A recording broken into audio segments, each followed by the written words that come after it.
احتسابا غفر له ما تقدم من ذنبه وقال صلى الله عليه وسلم من قام رمضان ایمانا واحتسابا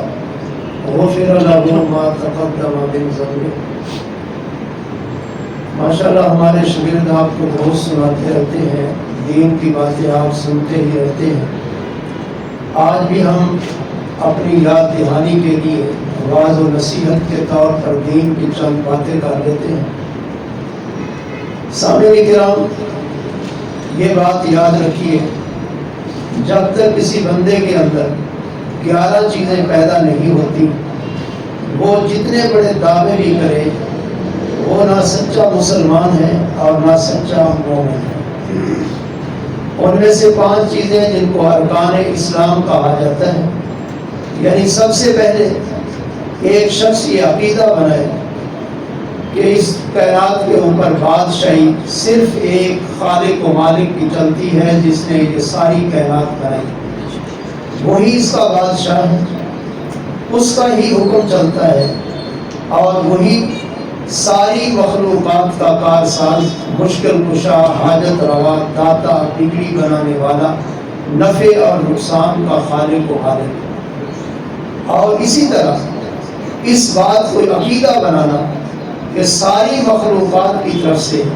ہر قسم کی عبادت کے لائق صرف وہی اس کائنات کا خالق و مالک وحدہ لا شریک سزاوار ہے، اس کے علاوہ کسی کے لیے کسی قسم کی عبادت بھی روا نہیں ہے، خواہ وہ دعا کرنا ہو، خواہ وہ نظر و نیاز ہو، خواہ وہ ذبح کرنا ہو، خواہ نماز پڑھنا ہو، خواہ سجدہ کرنا ہو، خواہ تعظیم بجا لانی ہو، ساری عبادات اس اللہ وحدہ لا شریک کے۔ یہ پہلا سبق ہے اور پہلی بات ہے ان 11 باتوں میں سے، چیزوں میں سے۔ اور اس کے ساتھ ساتھ یہ 3 چیزیں اللہ کے لیے اپنانے کے ساتھ اس بات کی گواہی دینا کہ اس کائنات کے رب کو بادشاہ سمجھنے کے لیے، اپنا کارساز حاجت روا ماننے کے لیے، اور اس کی کیسے میں نے عبادت کرنی ہے، اس کے لیے اللہ کے آخری رسول محمد رسول اللہ صلی اللہ علیہ وآلہ وسلم کو مکمل اور یقینی طور پر نمونہ سمجھا اور بنایا گیا۔ یہ پہلی چیز ہے۔ دوسری چیز یہ ہے کہ اگر یہ عقیدہ کسی کا بن گیا ہے تو اب اللہ تبارک و تعالیٰ اس بندے کو جانچتے ہیں کہ واقعتاً یہ اس عقیدے میں سچا ہے۔ اگر سچا ہے تو پھر وہ یہ بات اپنے اندر بٹھائے اور عمل سے کر کے دکھائے کہ دن اور رات میں 5 نمازیں اس نے ادا کرنی ہیں۔ صبح کی نماز صبح صادق طلوع ہونے سے لے کر سورج کے طلوع ہونے سے پہلے تک اس نماز کو ادا کرنا ہے،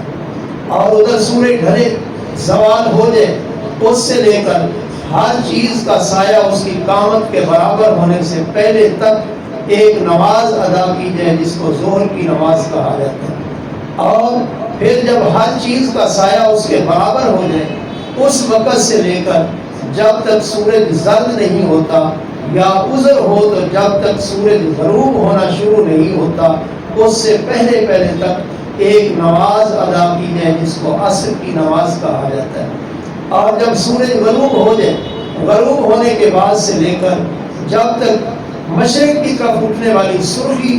جو رات کی ایک نشانی ہوتی ہے، جب تک وہ غروب نہیں ہوتی، یعنی تقریباً 1.5 گھنٹے تک ایک نماز ادا کرے، جس کو مغرب کی نماز کہا جاتا ہے۔ یہ چوتھی نماز ہے۔ اور جب شفق غروب ہو جائے، اس وقت سے لے کر آدھی رات تک اگر کوئی عذر ہو تو صبح صادق ہونے سے پہلے تک ایک نماز ادا کرے، جس کو عشاء کی نماز کہا جاتا ہے۔ یہ 5 نمازیں کوئی بندہ ادا کرتا ہے، مرد ہو یا عورت، عاقل ہے، بالغ ہے، اور یہ عقیدہ رکھتا ہے کہ میرا بادشاہ اللہ ہے، میرا معبود برحق وہی ہے، اور میرے لیے محمد رسول اللہ صلی اللہ علیہ وسلم بہترین نمونہ ہے یقینی طور پر، تو پھر وہ یہ 5 نمازیں ادا کرے گا۔ اگر نہیں کرتا، محمد رسول اللہ صلی اللہ علیہ وآلہ وسلم فرماتے ہیں من ترک الصلاۃ متعمدا فقد کفر، جس شخص نے جان بوجھ کر ایک نماز پوری نماز بھی چھوڑ دی تو وہ کافر بن جاتا ہے، وہ کفر کرتا ہے۔ آگے آپ اپنے بارے میں اور کائنات کے بارے میں خود سوچیے گا۔ اور پھر محمد رسول اللہ صلی اللہ علیہ وسلم نے ہمیں یہ عقیدہ دیا ہے کہ جب یہ 5 نمازیں ادا کرتا ہے اب یہ بندہ اللہ کے ساتھ جڑتا ہے۔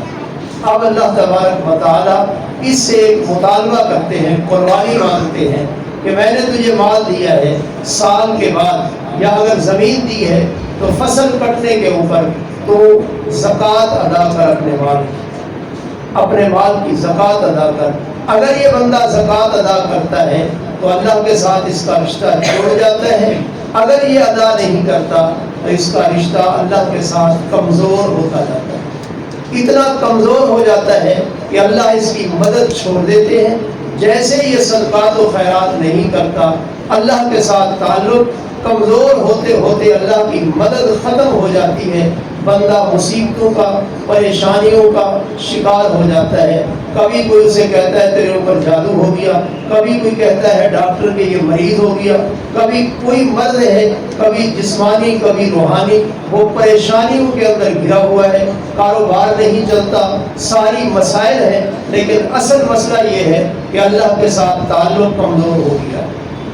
اور اگر یہ زکوٰۃ ادا کرتا ہے اب اللہ تبارک و تعالیٰ اس کو مزید آزماتے ہیں کہ اس بندے کو مجھ سے کتنی محبت ہے، یہ دعویٰ کرتا ہے میرا بادشاہ اللہ ہے، یہ دعویٰ کرتا ہے میرا کارساز وہی ہے، دعویٰ کرتا ہے کہ میرا معبود برحق وہی ہے، تو سال کے اندر ایک مہینہ رمضان المبارک خالق کائنات یہ مہینہ ہر سال لاتے ہیں تاکہ مسلمان اللہ کو ماننے والا وہ اس رمضان کے روزے رکھے۔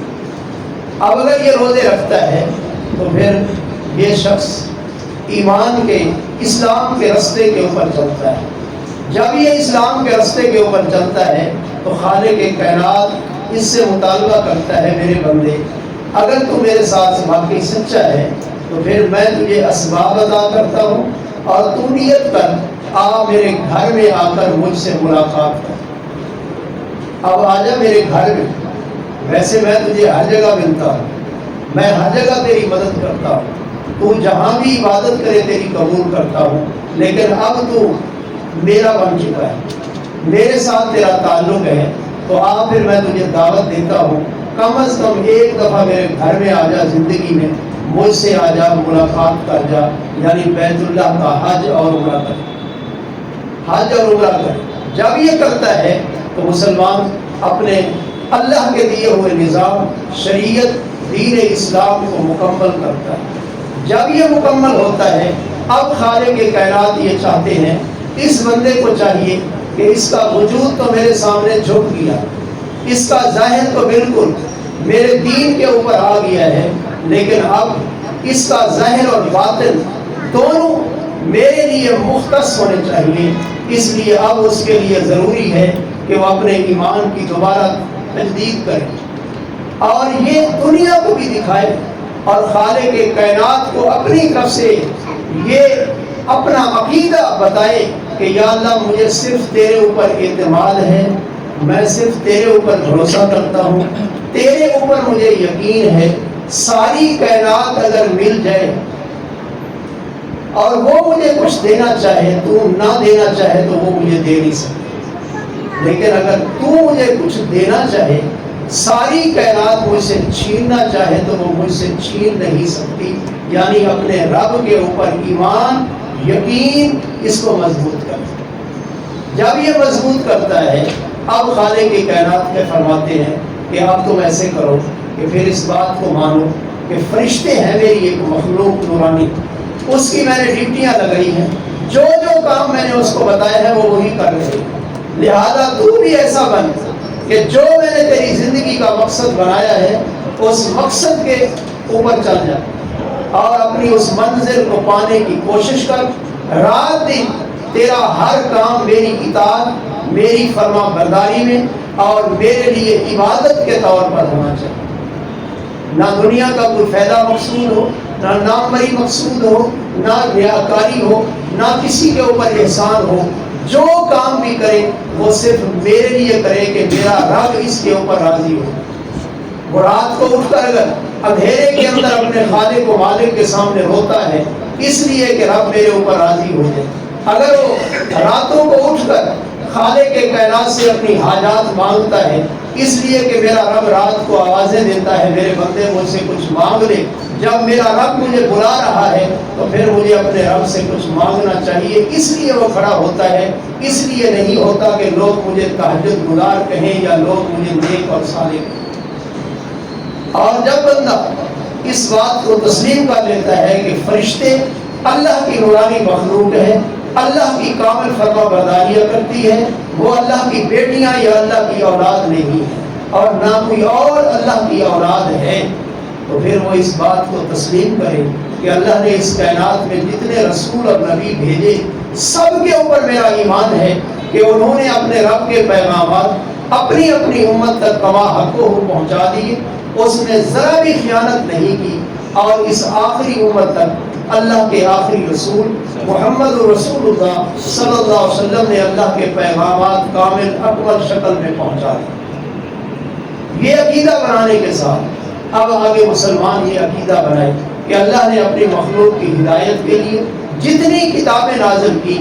اللہ نے جس طرح نازل کی تھی وہ اپنی اصلی شکل کے اندر ہدایت تھی، لوگوں کے لیے روشنی اور نور تھی، لوگوں کے لیے جو ہے وہ حق و باطل کے درمیان فرق کرنے والے دلائل تھے، براہین تھے، اللہ کی طرف سے وہ سچ اور حق تھا۔ اور اب اللہ نے باقی ساری کتابوں کا وقت ختم ہونے کے بعد اپنی آخری کتاب قرآن مجید کو نازل فرمایا، جو قیامت تک کے لیے پہلی کتابوں کی بھی نگہبان ہے اور ہمیں اللہ کا دین بھی بتاتی ہے، اور ہمیں اس سے دین حاصل کرنا ہے۔ اور اس کے ساتھ ساتھ پھر مسلمان یہ عقیدہ بنائے کہ میں نے ایک دن اللہ کے سامنے جواب دے ہونا ہے۔ اس جہان میں ہمیشہ نہیں رہنا، نہ کوئی رہا ہے، لیکن پھر بھی ایک دن اللہ نے مقرر کیا ہے جس کو قیامت کا دن کہا جاتا ہے، سب نے زندہ ہو کر کائنات کے رب کے سامنے اپنے خالق و مالک کے سامنے جواب دے گا۔ یہ عقیدہ یقین جب ہو گیا تو آپ پھر یہ بھی دنیا کے اندر رہتے ہوئے یقین کریں کہ جو اللہ فیصلہ کرتا ہے میں اس کے اوپر راضی ہوں۔ جس کو تقدیر پر ایمان کہا جاتا ہے، تقدیر پر ایمان ہو، وہ خواہ میرے حق میں مجھے اچھی نظر ہے یا بری نظر ہے، میٹھی ہو یا کڑوی ہو، لیکن رب کا فیصلہ ہے میں اس کے اوپر راضی ہوں۔ رضا بالقضاء ہونی چاہیے، اللہ کے فیصلے پر راضی اور خوش ہونا چاہیے۔ اگر آپ گھر سے آئے تھے بالکل ٹھیک ٹھاک آئے تھے، گھر واپس گئے ہیں، راستے کے اندر کسی بندے نے آپ کا راستہ روک لیا تو آپ ایمان رکھیں کہ یہ میرے رب کا فیصلہ تھا، اس لیے میرے رب نے اس بندے کو ڈھیل دی ہے، پتہ نہیں وہ اپنے اس بندے کو کس طرح آزمانا چاہتا ہے، لیکن میری آزمائش یہ ہے کہ میں اس کے فیصلے پر راضی ہوں۔ اگر اس بندے نے مجھ سے مال چھین لیا تو یہ رب کا دیا ہوا تھا، اب رب مجھے اس کا لیبل بدل دے گا، لیکن میں نے کسی پر ظلم اور زیادتی نہیں کرنی۔ اور اگر راستے جاتے ہوئے کسی شخص نے آپ کو تحفہ عطا کر دیا، دے دیا، تو آپ یقین جانیں کہ یہ میرے رب کا فیصلہ تھا، میرے رب نے دیا ہے اور مجھے وہ آزمانا چاہتا ہے کہ یہ میرا بندہ اب عقیدہ کیا رکھتا ہے کہ مجھے مخلوق دیتی ہے کہ خالق کائنات دیتا ہے، اور رب ڈائریکٹ بھی دے سکتا ہے، اگر وہ چاہے تو وہ واسطے سے دے دے، یہ اس کی مرضی ہے، لیکن فیصلہ اس کا ہے، تقدیر اس کی ہے، اس کے اوپر ایمان۔ جب یہ 11 چیزیں پوری ہوتی ہیں تو بندہ اسلام اور ایمان کے راستے پر چلتا ہے۔ اگر آپ کے اندر یہ چیزیں پوری ہیں تو پھر یاد رکھیے آپ کوئی بھی عمل کریں گے اللہ کی رضا کے لیے، وہ آپ کے لیے ویسے فرض ہے، لیکن اگر یہ 11 چیزیں پوری ہیں ہی نہیں، آپ ان کو تسلیم نہیں کرتے، پھر آپ جتنے نیکیاں کرتے رہیں ان نیکیوں کا آپ کو دنیا میں فائدہ ہو سکتا ہے، لیکن آخرت میں ان کا کوئی فائدہ نہیں ہوگا۔ آخرت میں اور دونوں جہانوں کے اندر ان عبادات کا فائدہ، اللہ کی طرف سے خوشخبریاں، وہ یقینی اس وقت ہے جب آپ کے اندر یہ 11 چیزیں بدل جائے، عطم موجود ہیں، اللہ ہمارے اندر پیدا فرمائے۔ جب یہ چیزیں ہمارے اندر آ گئی، اب یہ ہمارے لیے فضیلت ہے کہ من صام رمضان ایمانا و احتسابا غفر له ما تقدم من ذنبه۔ آپ رمضان کے روزے رکھ رہے ہیں اپنے ایمان کی تجدید کے لیے، رب کے اوپر یقین کے لیے، رب کا ایک فریضہ ادا کرنے کے لیے، اللہ کے دین اسلام کے رکن کو پورا کرنے کے لیے آپ کی نیت یہ ہے، لیکن خالق کائنات ساتھ ساتھ آپ کے گناہ بخشتا جاتا ہے، معاف کرتا جاتا ہے۔ یہ آپ کو فضیلت مل رہی ہے۔ اگر آپ رستے کے اوپر چل رہے ہیں، آپ زبان سے سبحان اللہ الحمدللہ پڑھ رہے ہیں، اللہ اکبر لا الہ الا اللہ پڑھ رہے ہیں، آپ کے لیے ایک ایک کلمے کے اوپر نیکیاں لکھی جا رہی ہیں، گناہ معاف ہو رہے ہیں۔ اگر آپ اپنے ایمان کو مضبوط کرتے جاتے ہیں، یقین ایک وقت آتا ہے آپ کے لیے جنت کے دروازے کھلتے جاتے ہیں، جنت کے اندر رتبے بنتے جاتے ہیں، آپ کے لیے باغات لگتے جاتے ہیں، جنت میں محل بنتے جاتے ہیں۔ یہ ساری چیزیں اس وقت ہے جب آپ کے اندر وہ 11 چیزیں موجود ہیں۔ پھر آپ راتوں کا قیام کرتے ہیں۔ اللہ نے کئی بندوں کو توفیق دی ہوتی ہے، اور یہ توفیق ان 11 چیزوں کے مضبوط ہونے سے پیدا ہوتی ہے کہ وہ سارا سال، ہر رات سال کی، وہ کچھ نہ کچھ وقت اپنے رب کے لیے بستر کو چھوڑ کر اس کے سامنے کبھی قرآن پڑھ رہے ہیں، کبھی رکوع کر رہے ہیں، کبھی سجود کر رہے ہیں، کبھی اس کی نماز پڑھ رہے ہیں، اللہ کے لیے اٹھ کر کبھی اس سے دعائیں کر رہے ہیں۔ کچھ نہ کچھ وقت وہ اللہ کے لیے اس لیے لگا رہے ہیں کہ وہ چیزیں اس کو مجبور کر رہی ہیں کہ تیرا تعلق بستر سے نہیں ہے، تیرا تعلق دنیا سے نہیں ہے، تیرا تعلق خالق کائنات سے ہے۔ خالق کائنات جاگتا ہے، اس کو نیند نہیں آتی، اس کو اونگ نہیں آتی، تو کیوں سویا ہوا؟ تو اٹھ اپنے اللہ سے کچھ مانگ، اپنے رب کو منا لے، اس سے اپنی حاجات پوری کروا لے، اپنے گناہوں کی معافی مانگ لے، اس لیے وہ اٹھتا ہے۔ اور پھر رمضان کے اندر تو قیام سارے مسلمان کرتے ہیں، اللہ سب کا قبول فرمائے۔ لیکن یہ رمضان کے قیام کی فضیلت تب ہی ہے جب ہمارے اندر وہ 11 چیزیں موجود ہیں، اللہ ہمارے اندر وہ پیدا فرما دے۔ تو مسلمان بھائیوں، اب یہ رمضان کا آخری عشرہ، بلکہ عشرہ بھی مکمل ہونے والا ہے، 4 یا 3 دن رہ گئے ہیں۔ اللہ تبارک و تعالیٰ کے ساتھ جڑ جائیے، اپنے اندر یہ 11 چیزیں بدل جائے، عدم پیدا کیجیے، اور اس کے ساتھ ساتھ اللہ کے ساتھ اپنا تعلق اتنا مضبوط جوڑیے۔ راتوں کو اللہ سے مانگیے۔ آپ نہیں ساری رات جاگ سکتے، کوئی ضروری نہیں ہے، آپ اپنے جسم کا حق ادا کریں، اپنے بیوی بچوں کے حقوق ادا کریں، اپنے مہمان کا حق ادا کریں، آپ اپنے جسم کا بھی حق ادا کریں، اپنی آنکھوں کا بھی حق دیں، لیکن اپنی آخرت بھی بنائیں، اپنی آخرت کا بھی سوچیں۔ اس لیے اپنی روح کی غذا کے لیے اپنے خالق و مالک کے ساتھ بھی اپنا کچھ تعلق جوڑیے، اللہ کے ساتھ کچھ نہ کچھ باتیں کیجیے، وہ وقت دیجیے، اللہ کو منا لیجیے، کیونکہ محمد رسول اللہ صلی اللہ علیہ وآلہ وسلم نے فرمایا کہ رمضان مکمل ہو جائے لیکن میری امت کا کوئی مسلمان وہ اللہ کو راضی نہ کر سکے، اللہ کو بخشوا نہ سکے، تو جبریل کہتا ہے اللہ کے رسول آپ کی امت کا یہ فرد، یہ آپ کا امتی ناکام ہو، نامراد ہو، تو میں محمد یہ کہتا ہوں ہاں ہاں یا اللہ یہ نامرادی ہو۔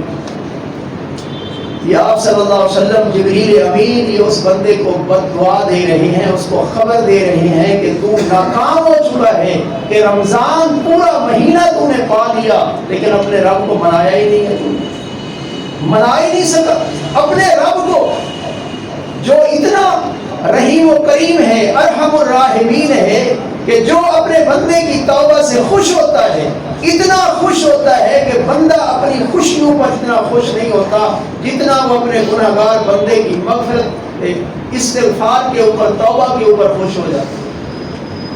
نبی مکرم صلی اللہ علیہ وسلم نے فرمایا، آپ نے حدیث سنی ہوگی، صرف یاد دہانی کے لیے، کہ نبی مکرم صلی اللہ علیہ وسلم نے فرمایا ایک بندہ سفر میں، جنگل کا سفر ہے، بہت بڑا صحرا ہے جس کی کوئی